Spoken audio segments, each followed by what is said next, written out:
Hello student, कैसे हो बेटा। एनटीए नीट पेपर सॉल्यूशन को आगे बढ़ाते हुए आज के इस पेपर में हम पेपर नंबर 87 के बारे में डिस्कस करेंगे। उसमें भी हम ऑर्गेनिक केमिस्ट्री सॉल्यूशन। बेटा आप वीडियो को लास्ट तक देखो, क्योंकि मैं हर क्वेश्चन को उसके कॉन्सेप्ट के साथ एक्सप्लेन करूंगा। क्वेश्चन से रिलेटेड जो भी पॉइंट है उसके बारे में मैं आपको बताऊंगा, ताकि आप लोगों को रिवाइज हो जाए और नेक्स्ट फ्यूचर में उससे रिलेटेड क्या क्या क्वेश्चन हो सकते हैं उसके बारे में भी आपको पता चल जाए। तो देखिएगा इसका फर्स्ट क्वेश्चन क्या है। Question number 3, identify the final product Z in the following sequence of reaction. इस रिएक्शन के सीक्वेंस में आपको बताना लास्ट फाइनल प्रोडक्ट जेड क्या है। तो देखिएगा आपको दे रखा है कीटोन और उस पर हाइड्रोजन साइनाइड। तो हमें पता है बेटा कार्बोनिल कंपाउंड पर हाइड्रोजन साइनाइड का जो रिएक्शन है वो NaR है, न्यूक्लियोफिलिक एडिशन। ये यहाँ शिफ्ट हो जाएगा, या पार्शियली नेगेटिव या पार्शियली पॉजिटिव, या प्लस या माइनस। तो माइनस पे प्लस और प्लस पे माइनस आकर ऐड हो जाएगा। इससे बेटा यहाँ पर साइनोहाइड्रीन का फॉर्मेशन हो जाएगा। किसका फॉर्मेशन हो जाएगा? साइनोहाइड्रीन का फॉर्मेशन हो जाएगा।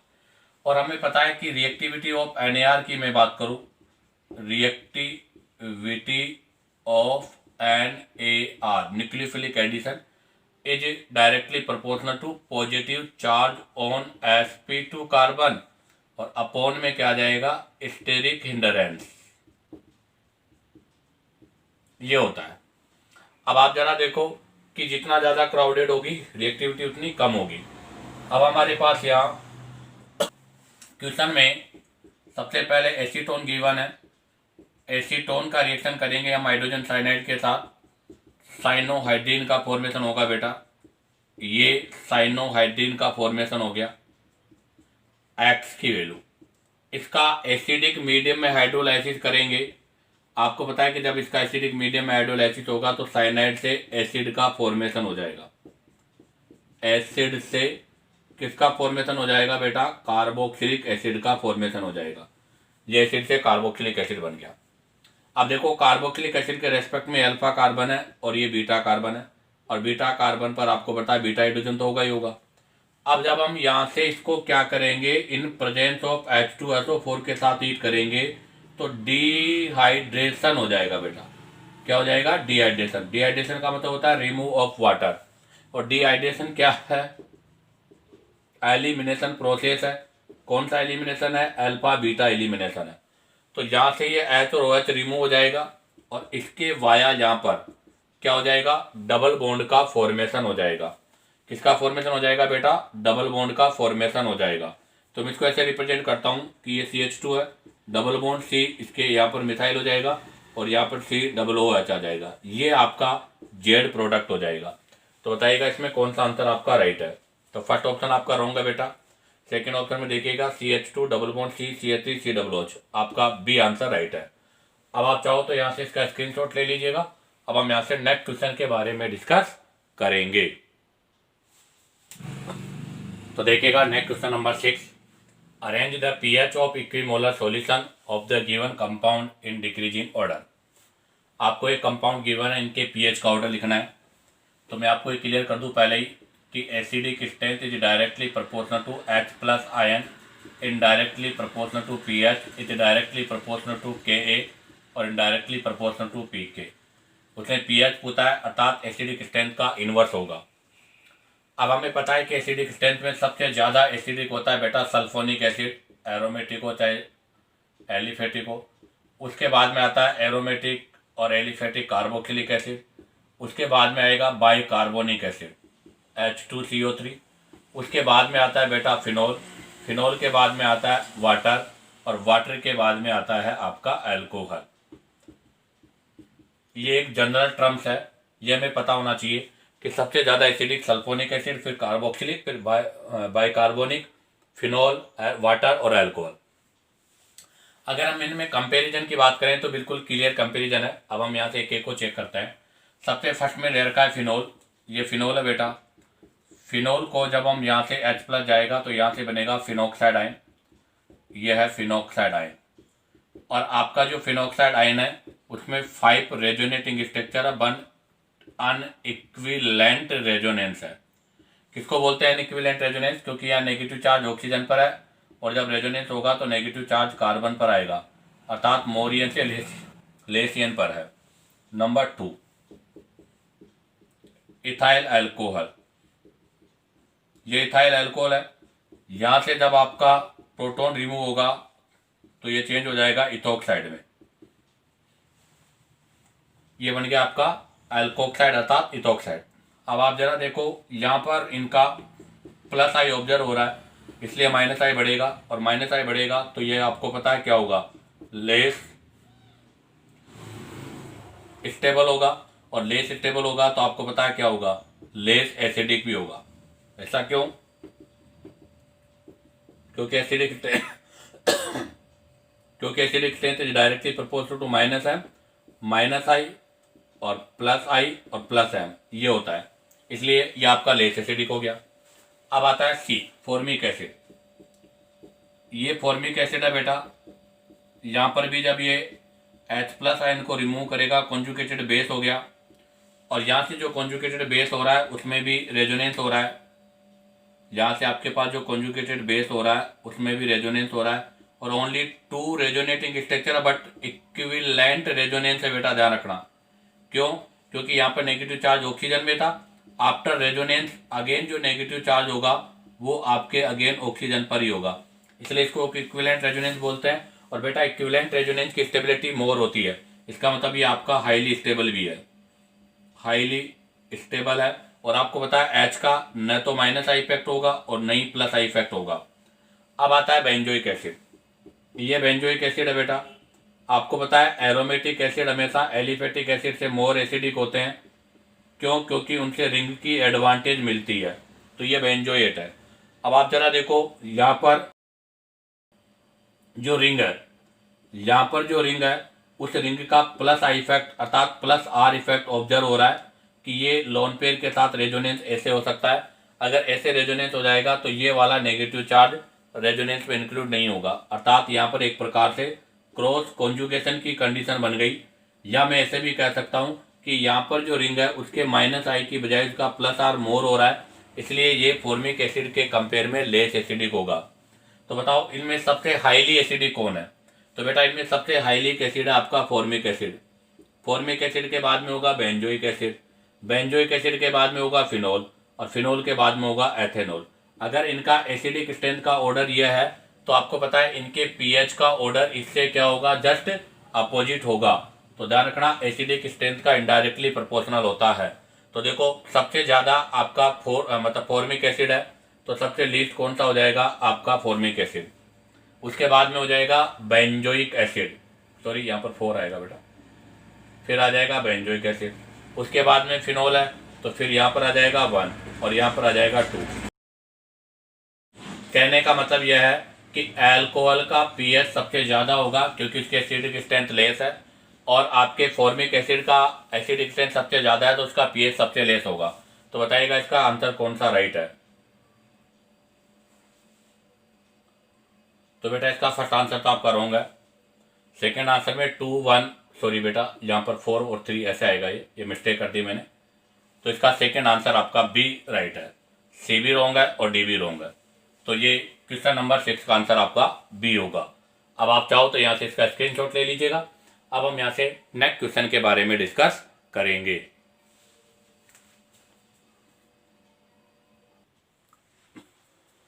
तो देखिएगा बेटा, next question number 8, only 2 isomeric monochloro derivate excluding stereo isomers are possible for.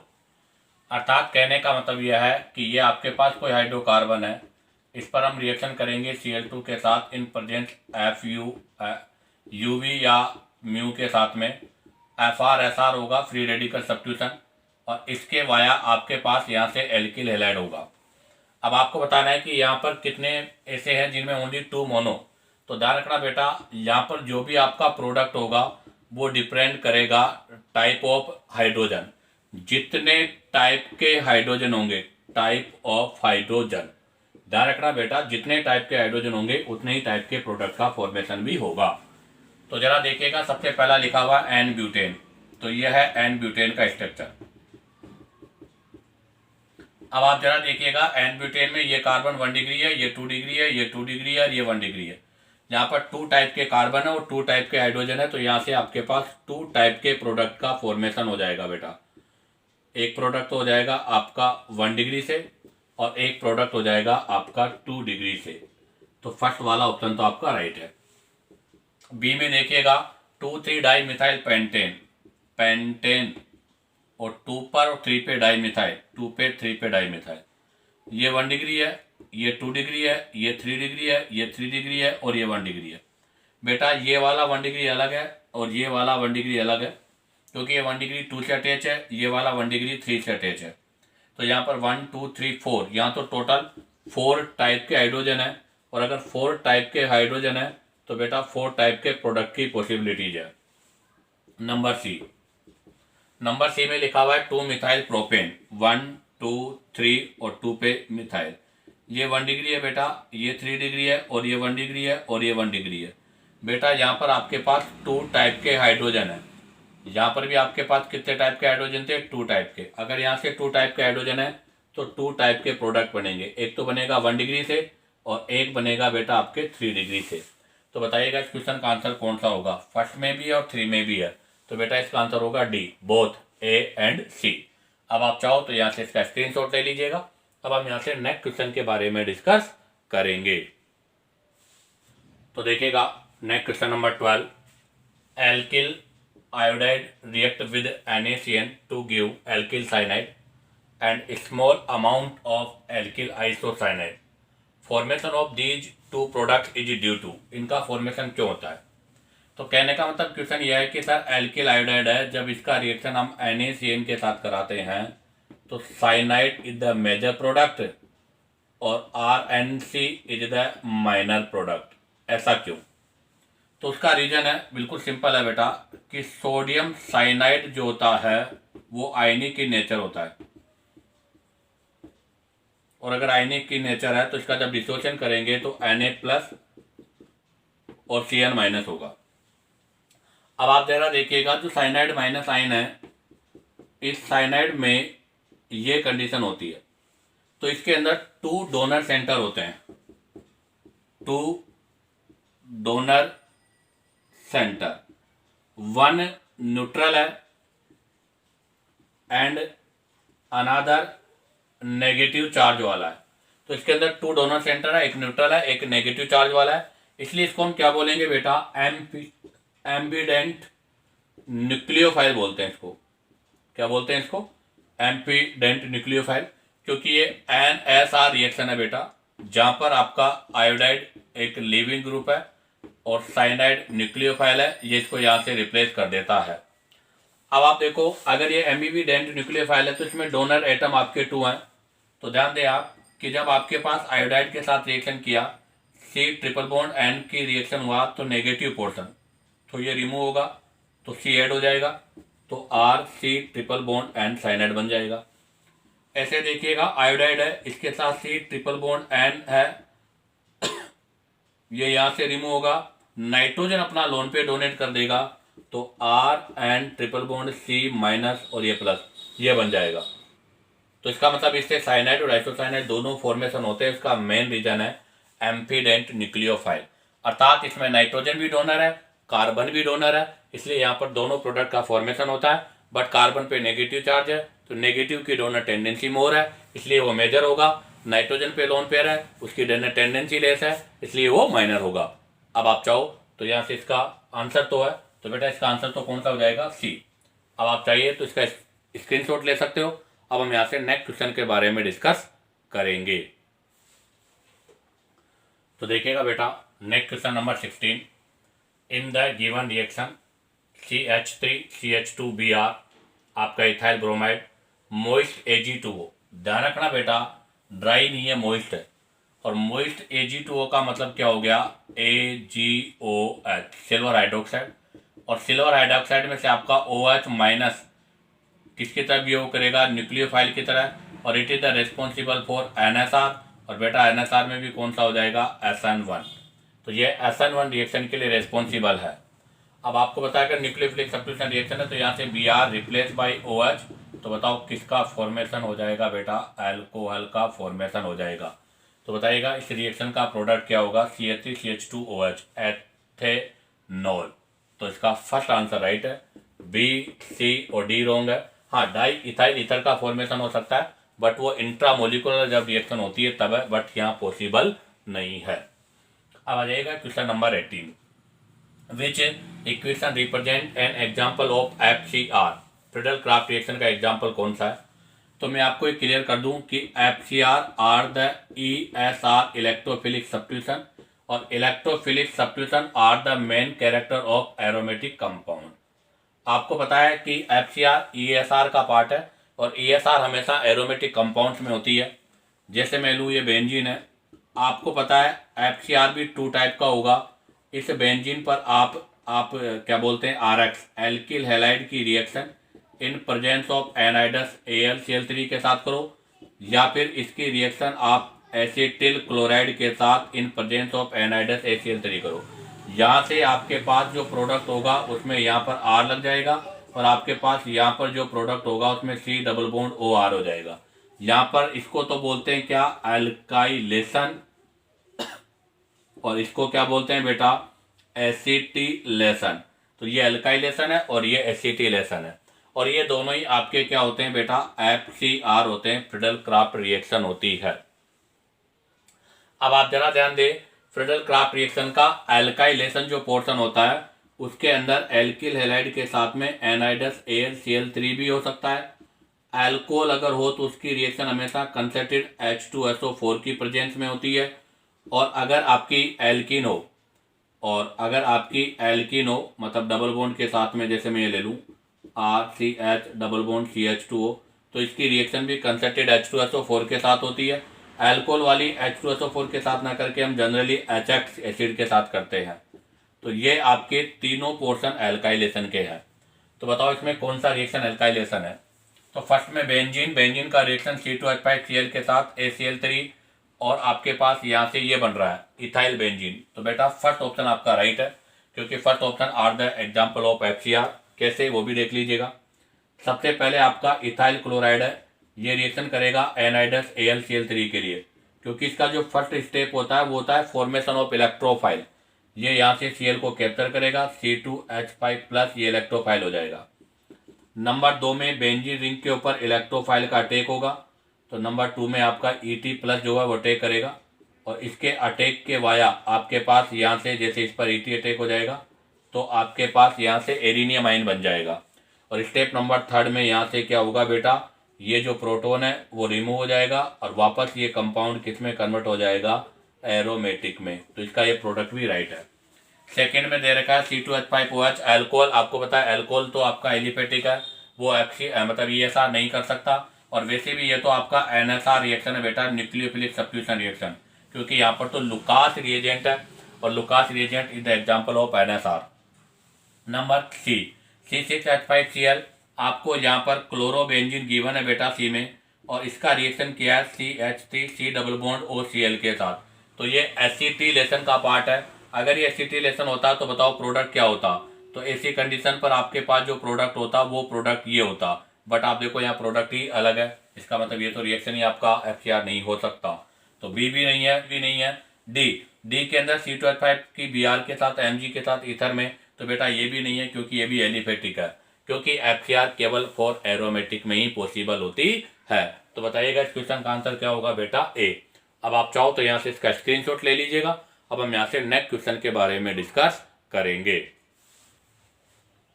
तो देखिएगा बेटा, next question number 25, geminal dihalide on hydrolysis give. आपको पता है बेटा डाई हैलाइड 3 टाइप के होते हैं। अगर मैं डाई हैलाइड का क्लासिफिकेशन की बात करूं तो डाई हैलाइड का क्लासिफिकेशन 3 टाइप से होगा। एक होता है जेम, एक विश्व और एक पोली। जेम का मतलब होता है सेम कार्बन पर, विश्व का मतलब होता है एडजेसेंट कार्बन पर, और पोली वाले का मतलब होता है टर्मिनल एंड पर। उसने जेमिनल डाई हैलाइड लिया है। जैसे मैं जेमिनल डाई हैलाइड में ये एग्जांपल ले लेता हूँ, RCH2CHXX। इसका हाइड्रोलाइसिस करेंगे हम, और जब इसका हाइड्रोलाइसिस होगा तो OH माइनस ग्रुप के साथ इसको रिप्लेस कर देगा।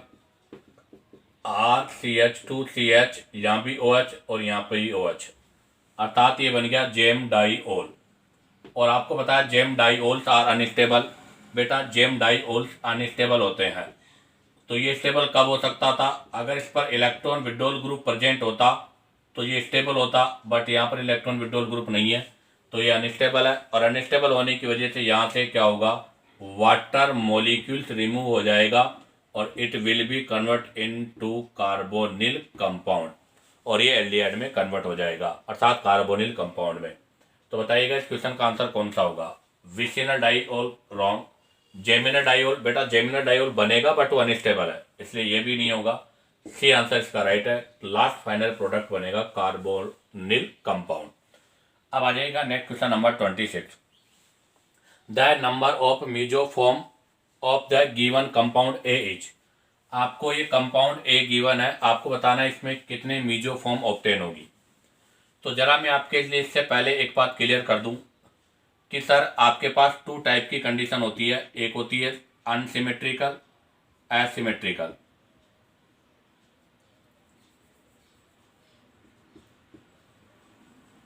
अगर आपका मॉलिक्यूल असिमेट्रिकल है, और एक कंडीशन होती है कि आपका मॉलिक्यूल सिमेट्रिकल है। तो बेटा अगर आपका मॉलिक्यूल एसिमेट्रिकल होता है तो इसके अंदर आपको ऑप्टिकल एक्टिव आइसोमर्स अगर निकालने हैं तो उसके लिए 2 की पावर n अप्लाई करते हैं।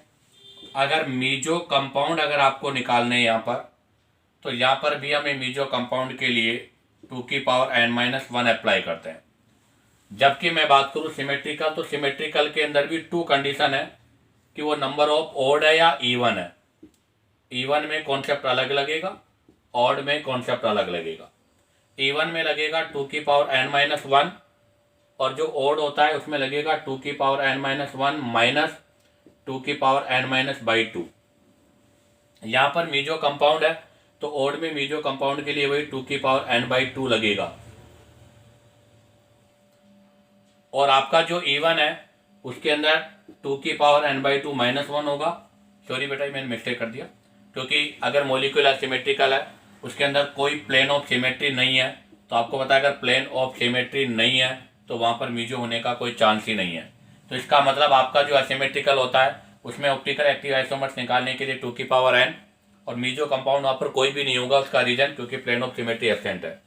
और अगर आपका मॉलिक्यूल सिमेट्रिकल है अर्थात उसमें पोस है, या उसको हम 2 पार्ट्स में डिवाइड कर सकते हैं, तो हमें देखना पड़ेगा कि उसमें ओड है या इवन है। और जहाँ पर आपको ये भी पता होना चाहिए n क्या है, नंबर ऑफ क्रेल सेंटर। तो अगर आपके क्रेल सेंटर इवन है तो 2 की पावर n-1 ऑप्टिकल एक्टिव के लिए, ओड में 2 की पावर n-1 माइनस 2 की पावर n-2, और मीजो के लिए 2 की पावर n/2 -1 या 2 की पावर n-2 का यूज करते हैं। और अगर बात करूँ मैं किसके टोटल आइसोमर्स कितने होंगे, तो यहाँ पर तो टोटल आइसोमर्स 2 की पावर n+0, मीजो 0 है, इसलिए यहाँ पर a + m इन दोनों को ऐड कर देंगे। अर्थात आपका ऑप्टिकल एक्टिव को तो मैं क्या मान रहा हूँ a, मीजो को मैं क्या मान रहा हूँ m, और टोटल का मतलब क्या हो जाएगा a + m। तो यहाँ पर तो आपके पास मैं डायरेक्टली लिख देता हूँ कि यहाँ तो आपके पास 2 की पावर n ही होगा, क्योंकि 2 की पावर n में 0 ऐड करेंगे तो कोई सेंस नहीं है। यहाँ पर a + m हो जाएगा, और यहाँ पर भी आप जब a + m करोगे तो ये दोनों सेम है, एक प्लस में एक माइनस में, तो दोनों रिमूव हो जाएंगे। तो यहाँ पर भी आपके पास 2 की पावर n-1 ही रह जाएंगे। अब आप जरा देखिएगा कि आपके पास जो क्वेश्चन गिवन है वो क्या है। हमारे पास जो क्वेश्चन गिवन है CH3 CS CS CS CH3 OH OH। बेटा आप देखिएगा यहाँ पर प्लेन ऑफ सिमेट्री है, और इसको क्या बोला जाता है बेटा, इसको बोला जाता है pseudo curl centre. Pseudo curl centre, it is the part of pseudo curl centre. और कितने ऑप्टिकल आइसोमर्स मतलब क्रेल सेंटर है बेटा, n = 3। यहाँ पर 3 क्रेल सेंटर है, और ये वाला जो है वो स्यूडो क्रेल सेंटर है, अर्थात इसके अंदर प्लेन ऑफ सिमेट्री प्रेजेंट है। तो इसमें सिमेट्रिकल वाली कंडीशन होगी, उसमें भी ओड वाला फॉर्मूला अप्लाई होगा, जहाँ पर हम 2 की पावर n-2 अप्लाई करेंगे, क्योंकि उसने नंबर ऑफ मीजो कंपाउंड आपसे पूछे हैं। तो बताओ अगर हम ये फॉर्मूला अप्लाई करेंगे तो इसका आंसर क्या होगा। तो 2 की पावर 3 -1/2, तो 2 की पावर 2 / 2 = 1, और 2 की पावर 1 का मतलब कितना आइसोमर्स हो गए बेटा, 2 आइसोमर्स हो गए। तो बताइएगा इसका आंसर कौन सा होगा बेटा, फर्स्ट। अब आप चाहो तो यहाँ से इसका स्क्रीनशॉट ले लीजिएगा। अब हम यहाँ से नेक्स्ट क्वेश्चन के बारे में डिस्कस करेंगे। तो देखिएगा बेटा, next question number 32, which alpha amino acid does not contain primary amino group. आपको बताना है कि इनमें से कौन सा alpha amino acid primary amino group नहीं रखता। तो बेटा ये तो वैसे आपका थ्योरेटिकल है और बायोमोलिक्यूल्स का है, डायरेक्ट हमें स्ट्रक्चर पता होना चाहिए। फिर मैं बता दूं कि प्रोलाइन का जो स्ट्रक्चर होता है वो ये होता है, ये प्रोलाइन का स्ट्रक्चर है, जिसके अंदर आपका ये जो NH ग्रुप है वो 1 डिग्री नहीं 2 डिग्री होता है। सेकेंड है आपको थ्रियोनिन गिवन है। थ्रियोनिन का स्ट्रक्चर क्या होता है बेटा, तो थ्रियोनिन का स्ट्रक्चर ये होता है बेटा। अब आप जरा देखिएगा, इसमें आपका जो NH2 ग्रुप है वो कौन सा है, 1 डिग्री अमाइन है। नेक्स्ट है लाइसिन। तो लाइसिन का जो स्ट्रक्चर होता है बेटा वो ये होता है,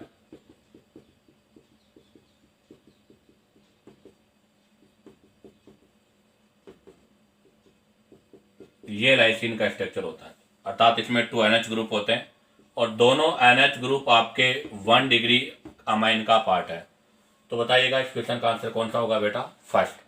अब आप चाहो तो यहाँ से इसका स्क्रीनशॉट ले लीजिएगा। अब हम यहाँ से नेक्स्ट क्वेश्चन के बारे में डिस्कस करेंगे। तो देखिएगा बेटा, next question number 35, in the given reaction CH3CH3CCH3CH2Br heating OH-X। आपको पता है हीटिंग का रखा है। एल्किल हैलाइड में 2 टाइप का रिएक्शन होता है, एक तो होता है NSR और एक होता है एलिमिनेशन। पहले NSR होता है, उसके बाद एलिमिनेशन होता है।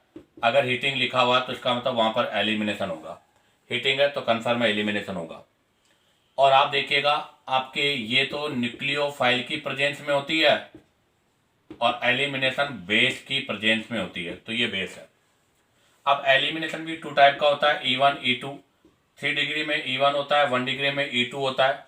बट आप ध्यान रखना कि जैसे CCX ये 1 डिग्री हैलाइड है, बट इसका बीटा कार्बन अगर 3 डिग्री या 4 डिग्री होता है तो भी E1 होता है।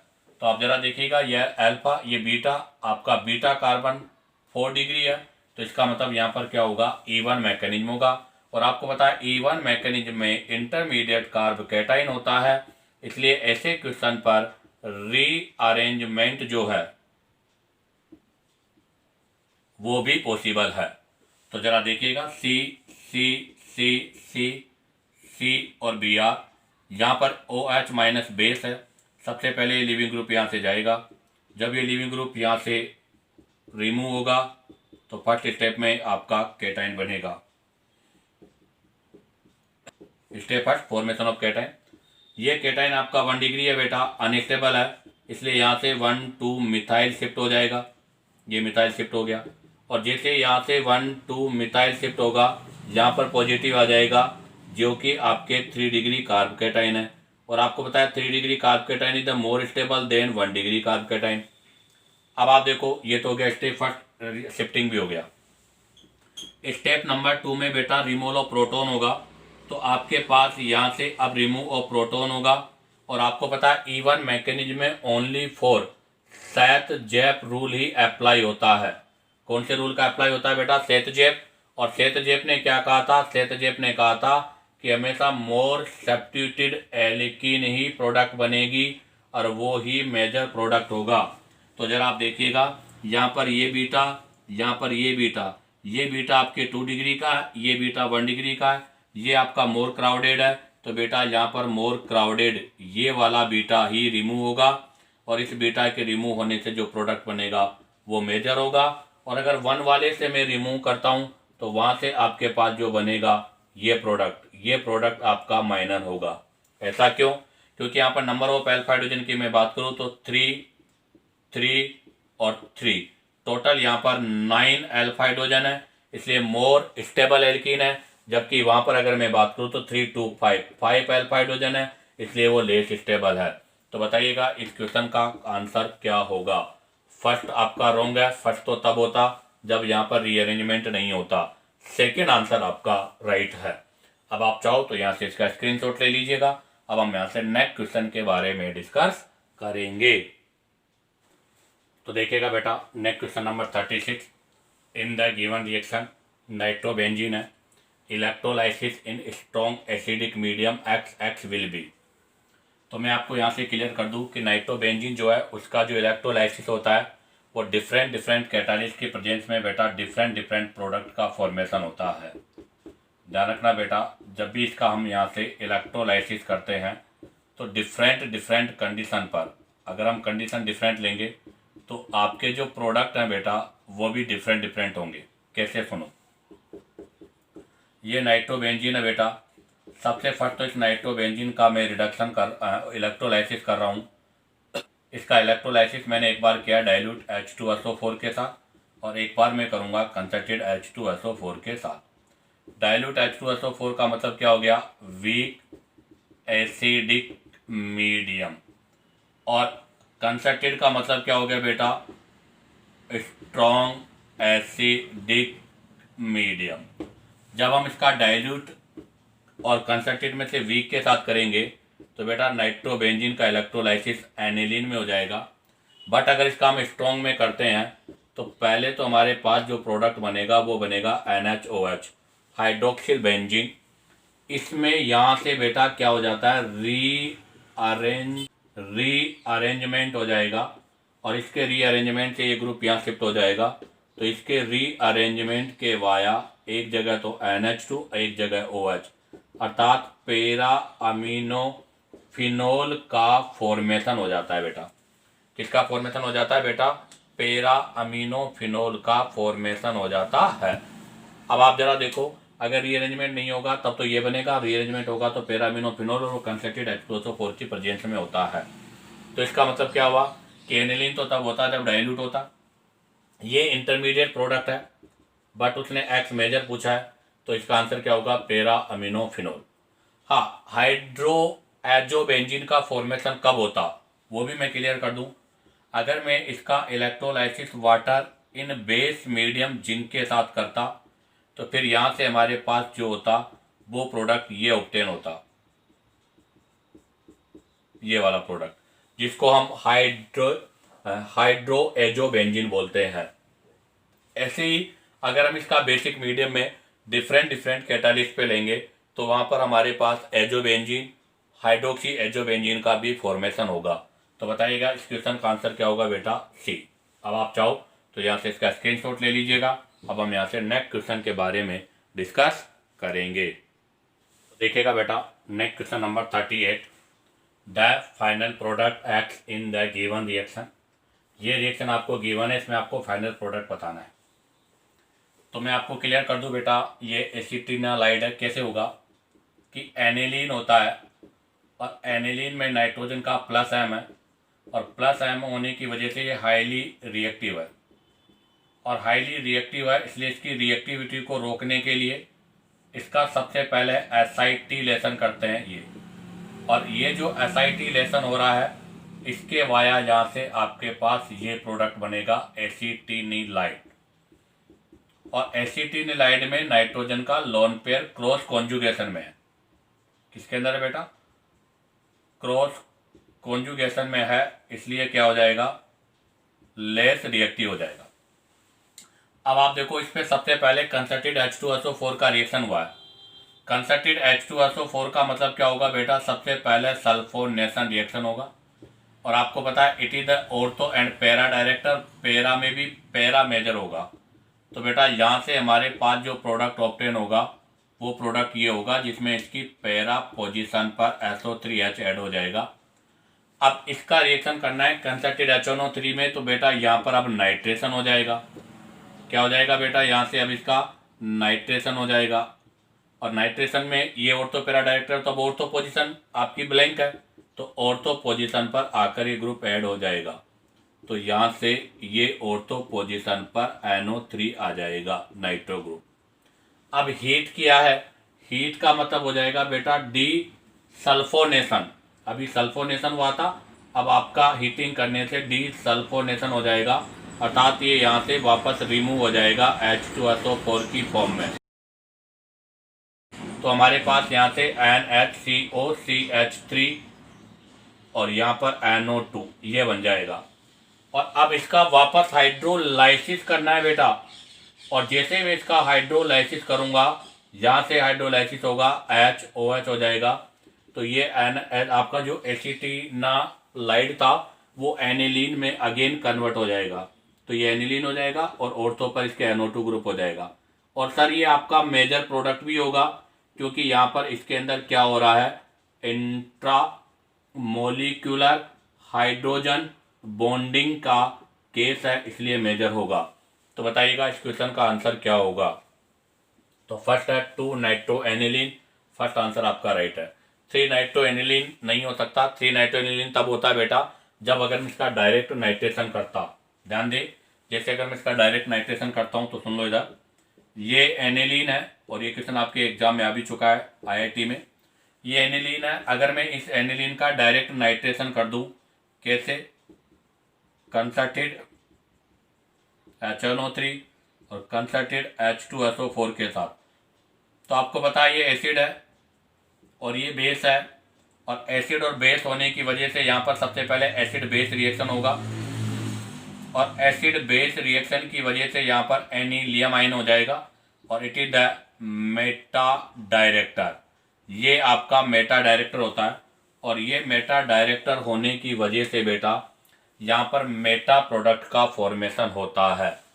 फोर्थ वाला कब होता, फोर्थ वाला तो यहाँ पर जब होता जब हम इनडायरेक्ट में करते तो उसके ऑर्थो और पैरा दोनों पर एक साथ हो जाता,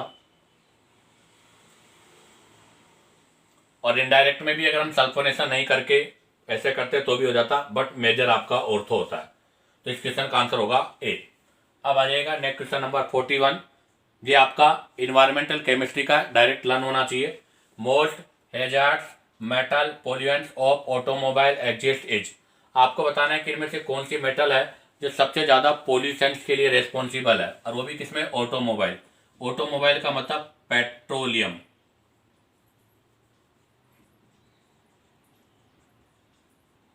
किसके अंदर बेटा, पेट्रोलियम में। और हम सबसे मोस्ट कॉमन यूज करते हैं गैसोलीन, और गैसोलीन भी कौन सा, लेडेड गैसोलीन, अर्थात लेड मेटल जो है वो आपके पेट्रोल में यूज की जाती है, और यही सबसे ज़्यादा मेटल जो है वो पॉल्यूएंट्स के लिए रिस्पॉन्सिबल है। अब आप चाहो तो यहाँ से इनका स्क्रीनशॉट ले लीजिएगा। अब हम यहाँ से नेक्स्ट क्वेश्चन के बारे में डिस्कस करेंगे। तो देखिएगा बेटा next question number 43। Which one of the following give imine formation with carbonyl compound? तो ये आपके कार्बोनिल कंपाउंड के साथ रिएक्शन है।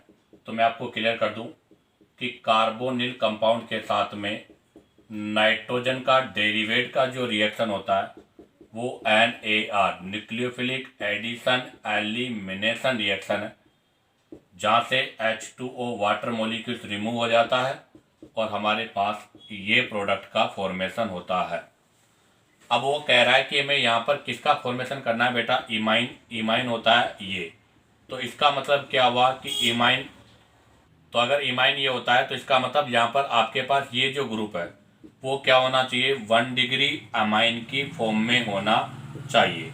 और ये जो इमाइन वाला रिएक्शन है इससे जो बनता है उसको हम सिप बेस भी बोलते हैं, जो टेस्ट ऑफ एल्डिहाइड के लिए यूज भी होता है।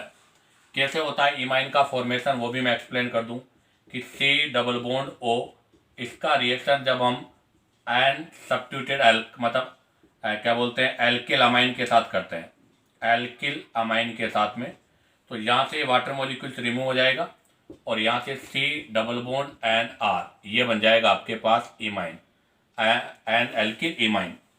और इसको हम क्या बोलते हैं, तो बेटा अगर मैं R की जगह मिथाइल यूज करता हूँ, अगर मैंने R की जगह क्या यूज किया है, मिथाइल, तो ऐसी कंडीशन पर C डबल बॉन्ड NCH3 बनेगा और यही सिप बेस है और यही टेस्ट फॉर एल्डिहाइड के लिए यूज किया जाता है।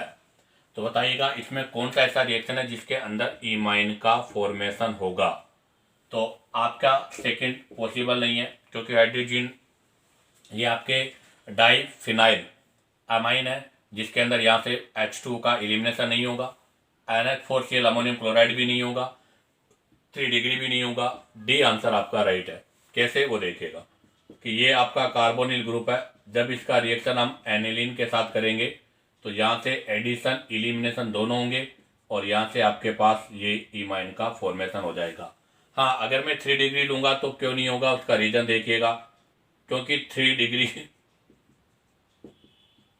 के पास हाइड्रोजन नहीं है, इसलिए नो रिएक्शन। ऐसे अगर 2 डिग्री लूँगा तो क्यों नहीं होगा, तो जरा आप देखिएगा 2 डिग्री वाले में नाइट्रोजन के पास ओनली 1 हाइड्रोजन है, यहाँ से वही वाटर का एलिमिनेशन नहीं होगा, इसलिए रिएक्शन पॉसिबल नहीं है। तो बताओ इसका आंसर क्या होगा बेटा, डी।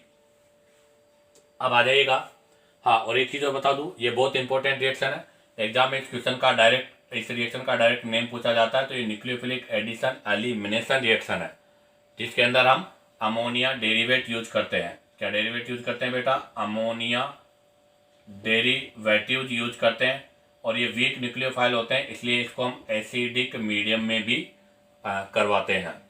अब आ जाएगा next question number 44, which one of the following is the strongest acid. आपको बताना है कि इनमें से स्ट्रॉन्गेस्ट एसिड कौन सा है।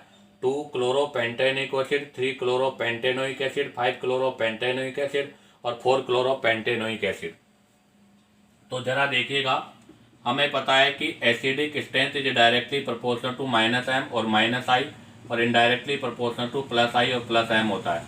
उसमें भी -m is more effective than -i।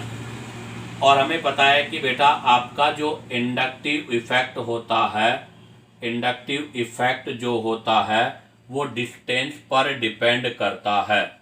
Distance पर क्या करता है बेटा, डिपेंड करता है। कहने का मतलब यह है कि अगर डिस्टेंस इंक्रीज होगी तो आपको पता है -i इफेक्ट भी डिक्रीज होगा, और अगर -i डिक्रीज होगा तो ऐसी कंडीशन पर एसिडिक स्ट्रेंथ भी डिक्रीज होगा। तो जरा देखिएगा, सभी के अंदर आपके पास पेंटेनोइक एसिड है, तो 1 2 3 4 5 ये पेंटेनोइक एसिड है।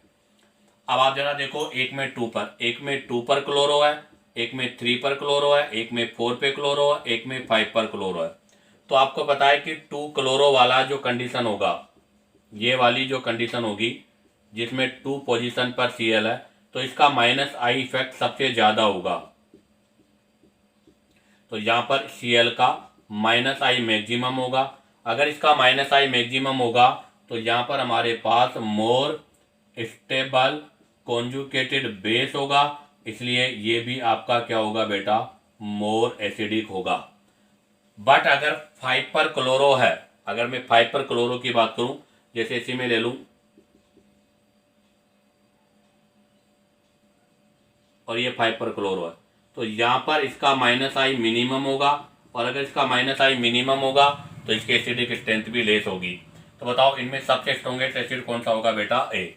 और अगर मैं इनके एसिडिक स्ट्रेंथ के ऑर्डर की बात करूं तो सबसे ज़्यादा होगा ए, फिर होगा बी, फिर होगा डी और फिर होगा सी, क्योंकि सी वाले पर -i सबसे कम होगा और ए वाले पर -i सबसे ज़्यादा होगा, क्योंकि डिस्टेंस इंक्रीज होने के साथ साथ -i डिक्रीज होता है, तो एसिडिक स्ट्रेंथ भी क्या होगी बेटा, डिक्रीज होगी। तो इस क्वेश्चन का आंसर होगा ए। इसी के साथ आपका ये NTA IIT paper number 87 organic chemistry solution complete होता है। उम्मीद करता हूँ कि आपको वीडियो पसंद आया होगा। अगर आपको वीडियो पसंद आया हो तो आप वीडियो को लाइक, सब्सक्राइब और शेयर करो, ताकि आपके पास न्यू नोटिफिकेशन और नए पेपर का जो वीडियो है वो आप तक पहुँचता रहे।